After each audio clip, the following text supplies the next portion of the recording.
Hello, welcome to GCSE Bite-Size Science. This is Dr. Chris Smith and also Dr. Kat Arney. We're from The Naked Scientists. Now, we all need to eat to stay alive, but let's find out a bit more about what's actually in the food we eat and what it does for us. Kat, tell us a bit about what food's actually made of. Well, in the same way that cake's made up of different ingredients like flour, butter, sugar and eggs, our food is made up from a mixture of different molecular building blocks, and we can divide these into four main food groups. So we have carbohydrates, fats, proteins and fibre, and we need to get a mixture of all of these four to have a healthy diet. But what about the carbohydrates? What are they? Well, to go back to our cake analogy, carbohydrates are things like flour and sugar, so you can find them in foods like pasta or potatoes as well. And our bodies use carbohydrates as fuel for living. They provide energy for our cells. And you can divide carbohydrates into two main types: sugars, such as white table sugar, and starches found in foods like flour, pasta and potatoes. Are they very different? Well, sugar and starches do have different molecular structures. Sugars are small, simple molecules, but starches tend to be complicated chains of sugar molecules, all stuck together. Now, what about the stuff that tastes great, fat? Well, in our cake analogy, most of the fat comes from butter, but fats are found in many foods such as cheese, margarine and oils. And you've probably seen fat around the outside of bacon rashers or dripping out of a burger on the grill. Tastes good, but isn't it bad though? Well, we do hear a lot about fat being bad for us, and too much definitely can be. But we also need some fat in our diet to insulate our bodies, to keep us warm.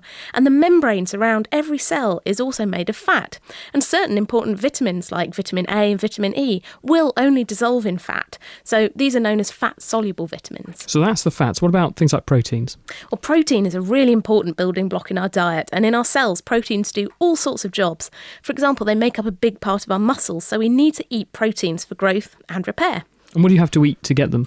Well, in our cake, proteins would be found in the eggs, but you can also find protein in meat, fish, cheese, and if you're vegetarian, in things like nuts and tofu.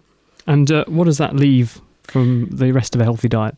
Well, last but not least is fibre, and this is the roughage in our diet. Now, unfortunately, there's not a lot of fibre in a cake, but you can find fibre in fruit, vegetables, whole grains and beans. Now, we don't actually digest fibre, but it absorbs water in the gut, helping food to pass through more easily. And our food is moved through the gut by pulsing muscle waves. This is known as peristalsis.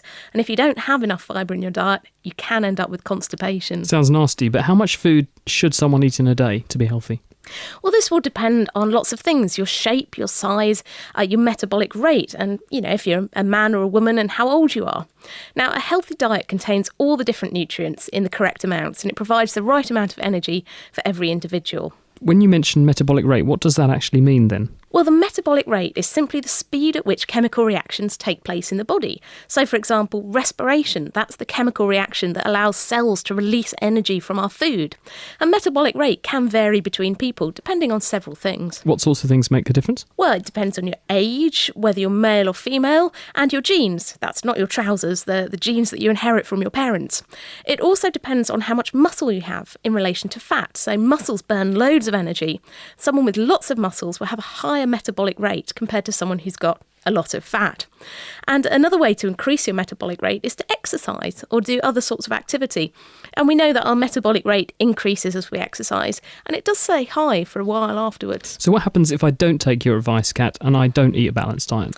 Well, if you don't eat a balanced diet, you could end up malnourished. Now, this could either mean becoming too thin or too fat, and both of those can cause health problems. It's interesting because most people associate being malnourished with being underfed, but what sorts of problems can you get?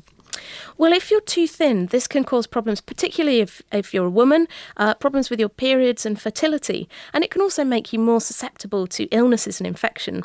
And also, if you don't get enough vitamins or proteins, you can end up with deficiency diseases. A lack of vitamin D could lead to a disease called rickets, and that affects the growth of the skeleton.